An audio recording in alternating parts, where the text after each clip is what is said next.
Hello everyone, welcome back to the strawberryloli channel. This is your friendly neighborhood Slytherin Ren. Today I just really wanted to do a casual unboxing basically and swatching video of these insane looking pressed glitters that I found on Instagram. So the brand is called Vani Cosmetics and it's actually run by a woman of color. They are a smaller independent brand, vegan and cruelty free, based in Canada and made in Canada as well. I was getting many ads on Instagram for this brand showcasing how blinding and amazing their glitters are. A lot of those videos, the reels, like I know that they exaggerated with the diamond filter or whatever, so it definitely made me nervous, right? Because the scam radar goes off immediately in the back of my head. But at the same time, I don't know, the concept just, it seemed straightforward enough to me. Like, glitter is not a new technology by any means, even insanely reflective glitter. So to me, it's like they're not really claiming anything too crazy. Doesn't seem like a particularly hard or out there thing to do to build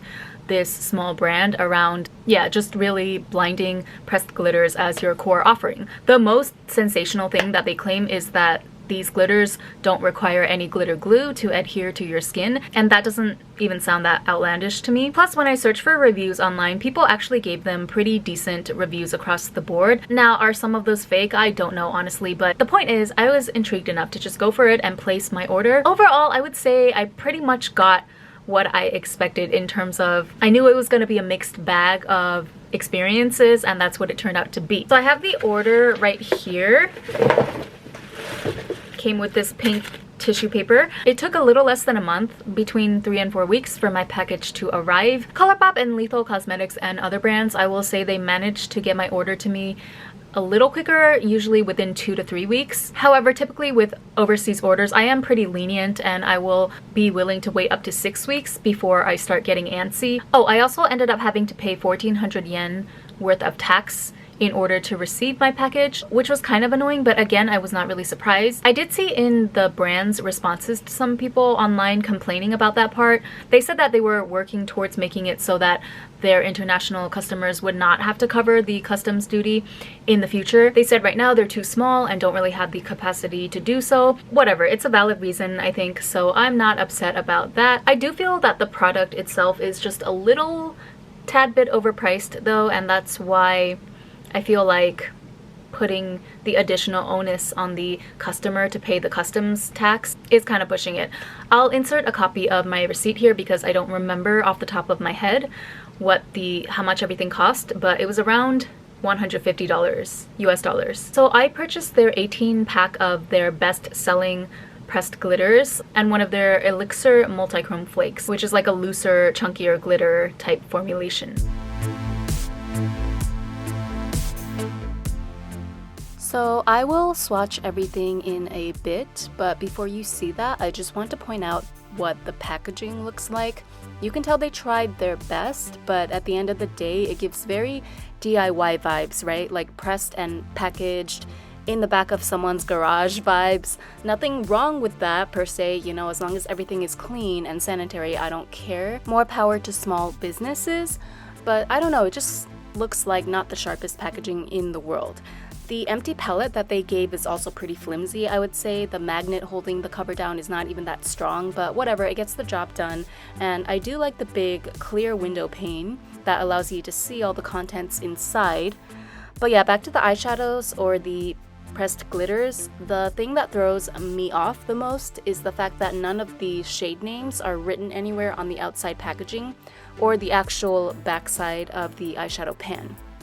So again, like garage DIY vibes.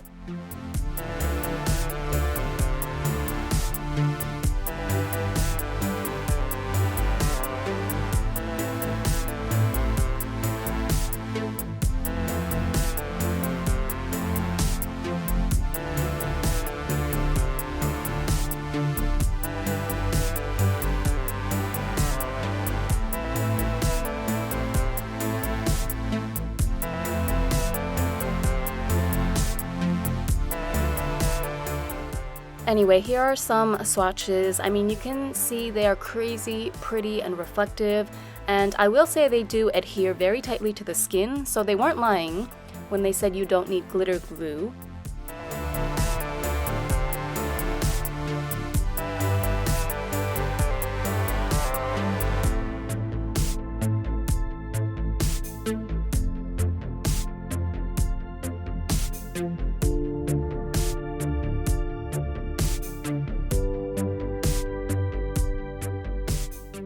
Speaking of packaging, again, just look at this mismatch between the size of the multi-chrome flake star and the actual box it's housed in. Like, come on. The pressed glitter shadows, I was okay with the slightly sloppy packaging, but this one, I have to admit, it's making me roll my eyes. And I don't even want to dwell on this, but you can see from the swatch footage that the multi-chrome flakes as a product itself are, I would say, a straight up scam if you're looking for one. Like, what separates this from the dry, flaky, dollar store Party City glitters? There's no emollient base even to hold it together. I don't know what's going on with this one, to be honest. Did I just get a dud? Like, I'm not impressed. The pressed glitters are legit, but yeah, like, the inconsistency here is just eye roll inducing. Personally, I feel like this brand would be better off if they just invested a little more money into making the packaging look nicer overall, because at the end of the day, like, that's not a good look for your brand, right? Even if you have great products, something as simple as the packaging where it's so obvious that you're cutting corners, you might as well spend a little extra to make sure that the wrapping that it comes in is presentable. I don't know, I just think it's not a good look and it will harm their reputation in the long run.